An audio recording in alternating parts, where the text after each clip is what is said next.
Hi. I'm going to try something different, see if this works for me. I'm sitting in my room that I've set up now for exercise, and I come in here now and I meditate and I center and I run around. There's some mats and I leave my stuff out, and I'm really enjoying the new setup. I was getting bored of what I was doing, and as COVID set back in and there's no return to the gym, I needed something more, so I just set it up differently, and it's been working wonders. I'm really happy here. I've been exercising a lot more and making some videos here just for accountability for myself. And sometimes I don't really want to think, so I can watch them myself. I don't mind watching me. So tonight was amazing. It was one of those really unique nights where you know something's about to happen, but you kind of don't know what it's going to be. So I just let it be. I had volunteered and asked to be part of Peakwell. I wanted to be a speaker and talk about flow and all the different emotional regulation pieces that I've put into play through my life to continue to be able to not procrastinate and not be a perfectionist. I've never been a perfectionist, but I do feel judged by the perfectionists out there often, because I'm in conversations where people will say, I'd never do that because I'd have to make it perfect. And in my head, I'm thinking, well, I'd rather do it and not make it perfect. But please don't judge me, because I'm just happy to do everything and anything. I would choose to do lots of things well than two things great. Just my personality, my perspective. So I put together a workshop today and I worked on it, and I thought I should give it more importance. But yet every time I sat down to it wasn't the vibration I got. And I was really struggling whether it was anxiety, because it's a group of my peers that I like and I feel that I want to showcase my talents, and in starting conversations that I really enjoy having, that where my perspective is invited into your perspective, and you could see a different way of thinking sometimes, because I have a different filter system than a lot of people I know, and I have a very different emotional exchange with experiences, doing things for children, living with them, setting boundaries, talking about all my emotions probably all of the time. It could be a little overwhelming for people in my life, and I understand that. I get it. So it comes back to the same piece, is when I'm about to do a presentation, I think about it just so perfect, because my friend Stacey Golden, I invited her to do a guided meditation after my speech today. After my speech, I don't know where I got that from, that's so dumb. After my conversation today, I had invited her. I thought that would be a wonderful way to end the day, and I could really use some of her beautiful positive energy. She has this incredible flow that her voice just makes you want to relax your body, relax your head, go into that state of, and I love meditation, and considering I'm a very hyperactive individual and I vibrate really high and I like to go, I've been able to balance it with mindfulness and meditation. So through practice and necessity, I was able to calm my mind, quiet my mind, and go into a place in my soul where I knew I was here where I needed to be. I think I first accessed it when Ethan was diagnosed. 8 audiograms. 8 times we went to the doctor, they checked his hearing and they had no answers. I'm like, you guys, he's deaf. Like, I know, I live with him. And they're like, no, it's inconclusive. finally they sent us for an audiogram. And of course, what do they say? Your kids are deaf, really. Sorry, Ethan was deaf. 2 days later, Emily was deaf. Again, that story now comes out with ease because I've told it, and there's no emotion attached to the fact that I knew my child had something that was different. And the doctors didn't believe me, which made me doubt myself. And I, before having kids, had never really doubted myself. Whatever I wanted, I went after. Whatever I thought was good, I did. And it worked. The negativity was not there. It was continual positive experiences with positive results and wonderful things happening to me. So here I was going to the doctor saying, there's something wrong with my kid. I know I'm young. I'm 27. What do I know? And I have a child who doesn't seem to be doing the same things the other people are doing. And here's the thing. I raised my brother when I was 16. I played with him as a baby, so I kind of knew what babies did. And I do have my early childhood education. I worked in daycare, so kind of know what babies do. And mine wasn't doing those things. So anyways, I trusted my intuition and I pushed hard. And by the time I got to sick kids, I was a year behind where I could have been with my child. I could have given him a year more of hearing. A year of hearing. The guilt that weighs with the year of hearing could have eaten me alive and really tried. That dragon pops its head up often and takes over my brain and tries to make me feel guilty for coming in, but I'm not letting those thoughts in. I did the best I could. I went to the doctors. I did the right thing. I yelled help. People didn't want to listen, so I kept pushing. I did that. So I know that I did the best I could until people listened. Then I learned just to yell a little louder, but that didn't work so well. So then I learned to talk a little better, write my script, know my talking points, bully my way into help by making them see that they would be such a disappointment if they didn't choose to help me. I spun my stories to get the results I wanted with the least amount of energy because I was so tired of fighting. You know, I considered myself a very resilient and strong woman, but I kind of saw some femininity in myself.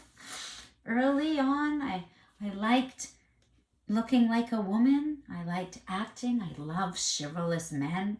I like when men open the door for me and carry things for me. But I need it to be done in I want to help you because I love you, not because you're struggling. I know that sounds crazy, but it's a real thing. Like, I don't want to depend on a man for anything. I kind of want it to be like a swoop in. And that would make me feel like I'm leaning on them, not relying on them. Leaning, relying. There's a really big difference. Again, brainstorm right now. That one just came to me. I wonder if that's better, if that light. I'm trying to light the room differently and play with this, but again, if anyone out there wants to, oh, now it's on the mirror. If anyone out there wants to help me and teach me about social media and how to do this the right way, please, I'm happy to criticism, constructive help and support. I'm still in that state of negativity right now. COVID makes me very negative. I feel these negative words coming out of my mouth, even though the positive thoughts are in my head. And sometimes I'll start to pick on something, and then I realize, I'm like, that's just me being annoyed today at the world. That has nothing to do with you, the other person. That's another understanding is I could really snap fast. It's easy. It's like, boom. And a few times in the last couple of months, a few people have snapped at me the same way. And I get a little edgy. But then, as Stacy said today, it's not, go back to those 4 agreements. It's not about me.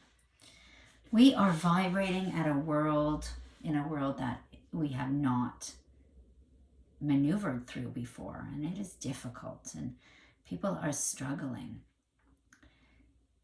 I invite you to go through the day thinking about good thoughts about people. Think about the friends that maybe you haven't reached out to in a while, and they held a good place in your heart. There's no time in your regular routine of your regular day. And lately we've been in COVID world, so it's kind of like, go out, stay home, go out. What should we do? Should we do this? Should we do that?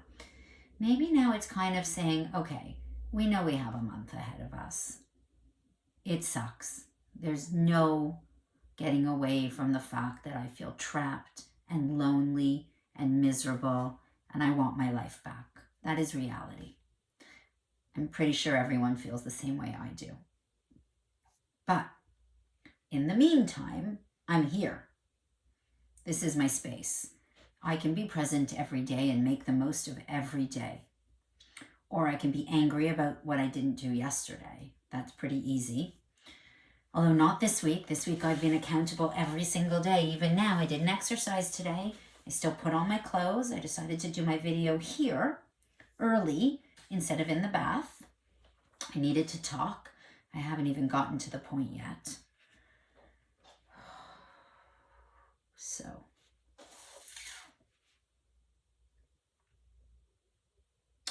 Sean and I had a meeting today.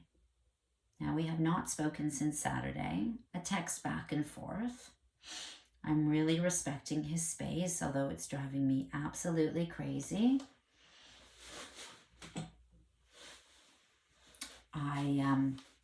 I personally would love to just sit and talk this through, but that didn't work. It didn't help us get to a better point of figuring out how to live together. And I think thousands of thoughts a minute. I calm that often with a meditation, especially these days, because it begins with, I can't believe I'm in this position. How the fuck did I get here again? Like, did I love too much? Did I trust too much? Did I compromise too much? Was I just me? Am I too much? Maybe we just weren't meant to be together. But if we weren't meant to be together, why does it feel so good to be together? And if it feels so good to be together, why don't we work together? Like, where's the answer? And then I do that breathing and I go inside and I'm like, there really is no answer. We've never been here before. We've never been as healed as we both are. We've never experienced love at the level we both experience it. We've never lived together through COVID in a small space where both our careers are different and we have no schedules, and I go into super mode and Sean goes into a different mode. So where do we balance? So I've been giving him his space so he could figure out what works for him. I just want him to be so centered and happy.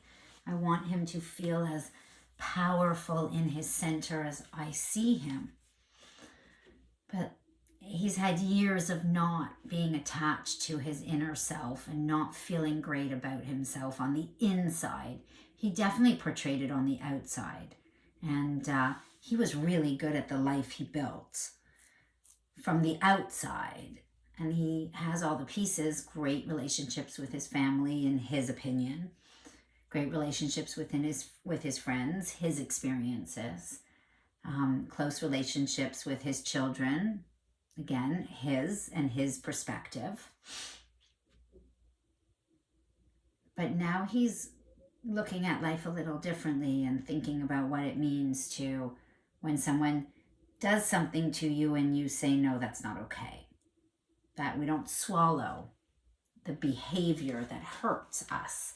So I used to, this bad behavior from people in my friends, my family, whoever, would hit me, and I'd feel this terrible vibration. And I'd be so uncomfortable. I'd get a headache. I'd probably get a migraine. Maybe my throat would hurt. Probably would go for a sinus test. It might even be a sinus infection. My whole soul would hurt. Like my chest would get tight. My stomach, I would probably be in the bathroom a lot more than usual. I would have said other words, but I'm trying not to use those words. I'm trying to get a little bit of lady back, just a tiny. In person, I will let loose, but on video, I think it's important to set a standard of communication. I do love to swear, and I love slang, and I do like dirty words. I enjoy talking about sex and body parts and any part of orgasms and masturbation. I am really open to all conversations. I love sex and the interactions between men and women and how that drives us, and even the whole men as the leader, women as the leader. What is sex and hookups in this day and age? What is the rule? No rules. So how do you have a society of relationships with no rules of hookups? I don't understand that. So, well, I lost what I was saying. So, I'm at this place, I guess, where I have to just be in uncomfortable. I am so uncomfortable. So, Sean and I had this appointment today at 5, and since we haven't really been talking, and we had a very negative exchange on, I think, Sunday or Monday, he tries to ask me questions about my day, but I can't engage in small talk. It makes me so sad. It just means to me that I don't have a relationship. And it makes me uncomfortable, and I don't want to spend any more time uncomfortable or choose an uncomfortable situation. So if he wants to tell me how he's doing and discuss how he's feeling or emotions or how it feels to be without me, I would love to have that conversation. But to go back and forth to tell him that I had a great time skating, I feel bad writing those words. I had a great time without you. But I do recognize that piece of me where I have a great time wherever I go because I'm with me. And I like me. So if you take me bowling, I'm going to have a good time bowling. I've been in a bowling league, one boyfriend, that was fun. Want to take me to a baseball game? I'll wear my Jays shirt, I'll cheer, happy. I'll eat the hot dog and the popcorn. Oh, I want to do all those things. You want to go dancing? We can go to the pop place. We can go to Orbit, and I can go to techno. I'm dying to go to a rave with my son. First thing I'm going to do when we get back to the world is go raving all night. I want that experience, and I want that experience with my child because he wants me there. So why wouldn't I want to experience something? Is it going to be hard and hurt my head? Yes, I have earplugs, and I will make sure I have nothing planned for the next day and maybe sleep for a day or two before, but I'm going to put the effort forth and try it because I can. And if it doesn't work, I'll leave and I'll say, I tried. Not for me, I'm almost 50. But I want to do things. I'm always going to want to do things. That's my personality. I really enjoy experiences. If there is something in the city, I'm happy to go. Who wants to come? I've been organizing people, going places since the day I had my own space. I just love it. It's who I am. I like to do it. But I need a partner that supports that wants to come along, that encourages me to put that effort in, maybe even helps me put that effort in. Maybe my partner didn't know that's what I wanted because maybe I was not being assertive enough in what I need from him in a loving, supporting way. I used to tell him, I just need you to love me. And he really had a struggle with what that meant. But how much can you define how you want someone to love you? Is it a ebb and flow? Can you learn that? Or is it natural? I don't know. How much can someone change is the question of the week. Do you really believe that people can change? So I truly do. I think it's not so much change as adapt. I really don't like the word, I really don't care about the word change or adapt, but here it is. I wasn't working out enough for the muscles I want.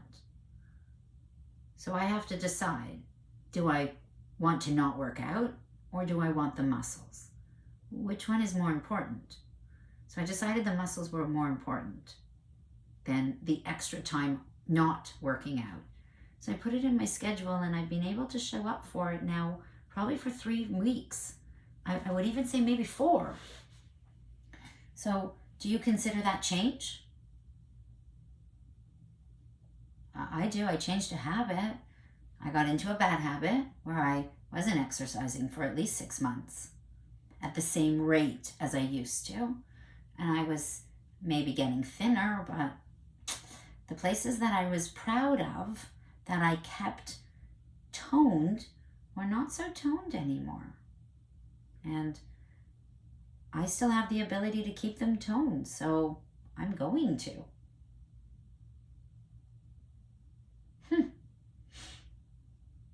So yeah, is that change? My kids, they used to not do the things they're doing, and now they're like, their flows, their calendars, their schedules. We used my digital tool called Brain in Hand to kind of organize their schedule. This is this new certification I got that's just awesome and will come into play more in my life. Again, I tried to push it. Pushing things just doesn't work for me. I need to sit back and just let it be. And you know what? When I do that, all the good comes. So I'm learning now, like this, to sit back and just let it be. So I still haven't gotten to the whole story. Sean and I had an appointment. It was at 5 o'clock today. He made this appointment. He initiated. It was on his agenda. So I assumed that I was showing up because we had no conversation about this. Now, I'm trying not to be a leader and to trust that his judgment is good. And I got to the office early. It wasn't in person today, our last one like this, but we've been planning this for like 3 months now, and it just needed to be. So we got to the office. Now, I had not seen him since Saturday, and our last interaction was not so positive.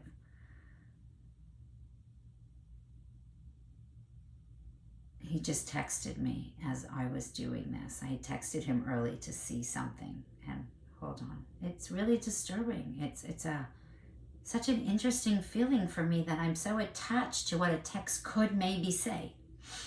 So he arrives. They were already there. So I had started the meeting because it was really hard to have small talk, and I was very anxious about seeing him. So I was not myself. And I felt really bad because this woman and her son came from far to be with us. And I don't want him to affect me. And I was really working hard not to allow that to happen. So figured if I go into my therapist mode, that's a natural place for me to be without him. I could do that well. So I did. But he wasn't there yet. So again, one of those decisions, I do what's good for me. How he perceives that, I don't know. Usually I'd like to have that conversation afterwards. But the meeting went, and it was good, and he wasn't vibrating at his usual self, and I didn't know what it was about, and I didn't want to ask a question because I'm a fixer. I don't want to go into my fixer mode. I want to give him his space. All of this is going through my head. I'm exhausted. I hate playing games, and I'm sitting here playing games with him because I don't know what to say, because I don't want to say anything to trigger him, and I just fucking don't know. I know that I'm a fixer and I need solutions. I know that oh, you have a headache? Take this. I'm trying to step back a little bit and recognize that not everyone needs my solutions all the time. And sometimes we have some really good conversations when I don't come up with solutions. So I'm trying to practice that with Sean. But then the session ended, and we were standing there awkwardly, and he kind of bye. And I don't know what to do with that.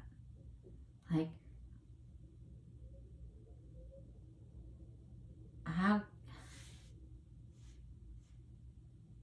It just hurts. It just hurts. I kind of hope he would look at me as a friend and just be able to say hey, you look good. Nice to see you. And being such a strong force, I don't know whether to be my strong force or hold back. I really don't know what to do. I have no idea what would be better or worse. I'd like to send him love every night just because I hope he is loving himself on this journey. But can I do that? I don't know. No, I can't do anything. I just need to sit back and let him be. But that's never worked for me, ever, ever. I'm not sure it works for anyone. So I hope he has other people. I hope he's reaching out to his network and finding the information he needs to feel the way he needs to feel.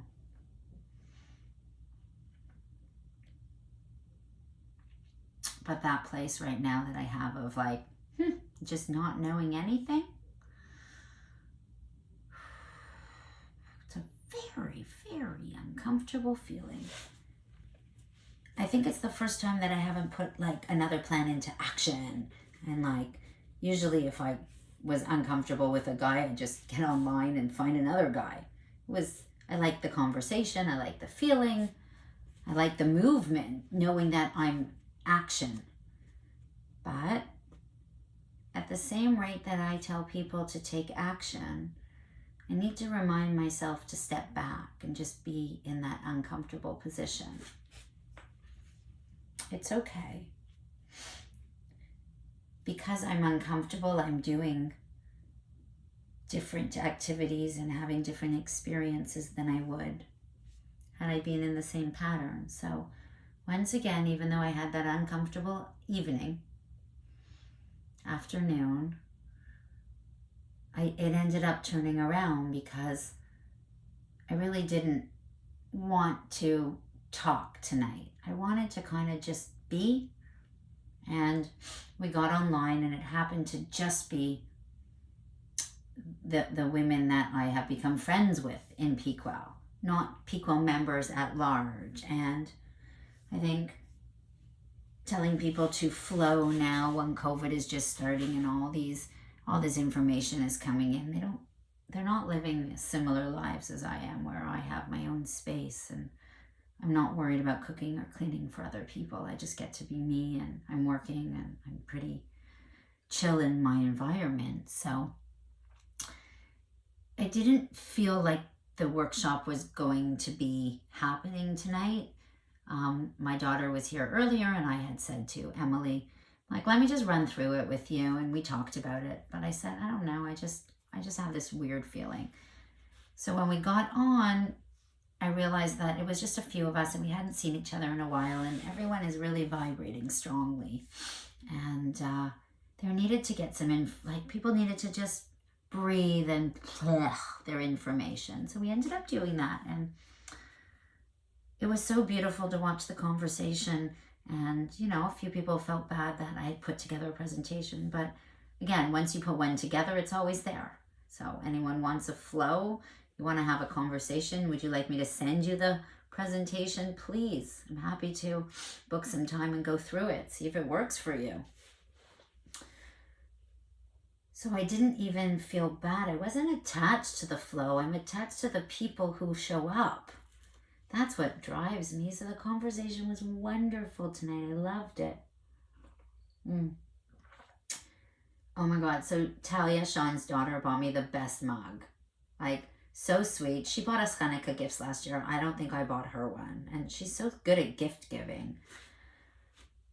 And I love the mug. I drink about it and I think about her all the time. And I so wish that her and I could have a relationship. But that goes so much deeper to Sean. And his ability to invite me into his relationship with his daughter, and for his daughter to trust me to be able for her to set her boundaries with her dad. I love that she wants to be with him. I want them to have a wonderful relationship without me. I don't need to be part of every relationship. I would love to be part of some of it and have conversations and love her. I would have loved to have loved her as much as I love Sean. I think he loves my kids. He spent some incredible time with him. They think he's incredible. They think he's awesome. So it's another plus in his favor.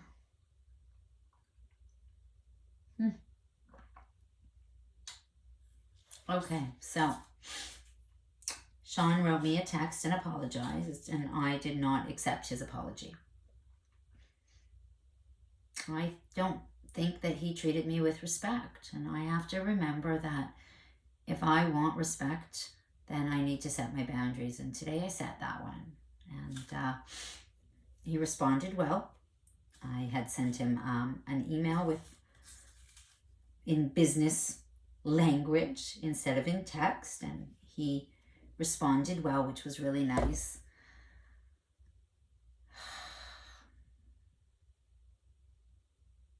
And then I wanted to have a whole conversation with him. I had a whole conversation in my head.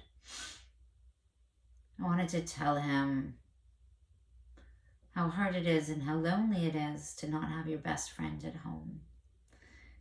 And how worried I am about how he's feeling and what he's doing and the pressure he's putting on himself. Or maybe he's just loving every minute of this and I'm crazy. But then if I'm crazy, then isn't it kind of sad that I'm sitting here thinking that? So wouldn't it be so much easier if I knew what he was thinking? Like, he could send me a text, he can write me a letter, but then it becomes my problem, right? It's not mine, it's his. I have to be secure in his love.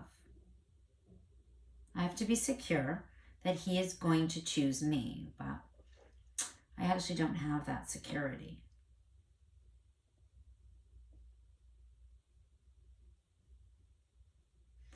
That's a hard thing to say.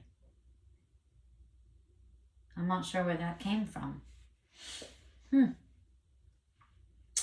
Stacy did a mindfulness, a guided mindful meditation today, and it was just every word she said hit a piece of my body today. It was like unbelievable that the 4 Agreements, if you haven't read the book, the 4 Agreements, it is the best read.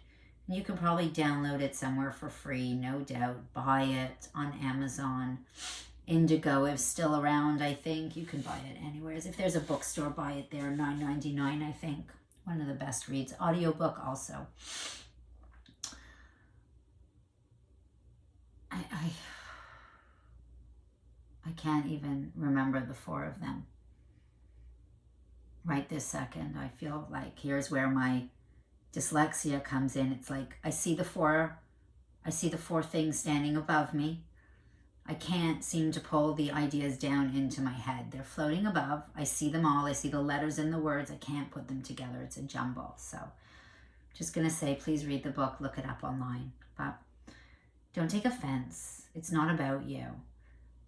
I really know that I'm feeling that. It's in my core.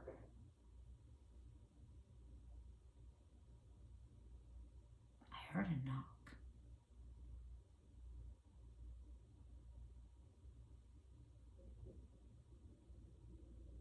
I guess not. I did lose my train though. So here we are. It is probably 11 o'clock at night, another night going to bed alone. I really did value having that warm body next to me and someone to look at and feel good with and know that I wasn't going through this alone. I really liked having that person. I really like having a person. That just feels right when I say it. So we'll see who my person ends up being, but here's what I know tonight. I know that my workshop on Peakwell did not happen, but what did happen was magic, with some beautiful conversations with some wonderful people. And those conversations were really good tonight. They really made me feel great. And one of my good dear friends from one of my lives came and joined my new life, and it is wonderful to have her there. I missed hanging out with her and people. We used to be a big group of people, and I like big groups. I miss my big group. So if I can have some of my big group on Zoom, I'll take it right now, because it feeds my soul. And skating and living and tea and exercise. And then guided meditation. Stacy Golden, check her out on Instagram, Facebook. Stacie. Again, she has a business name. It's somewhere in my head. I can't remember all those things at the end of the night. But again, DM me, whatever you call it. I don't know what any of this is going to even live when it's done. Will I be okay putting it online? Will Sean agree? That's a really tough one. People might never see this. Then it's all for me. Well, I'll see you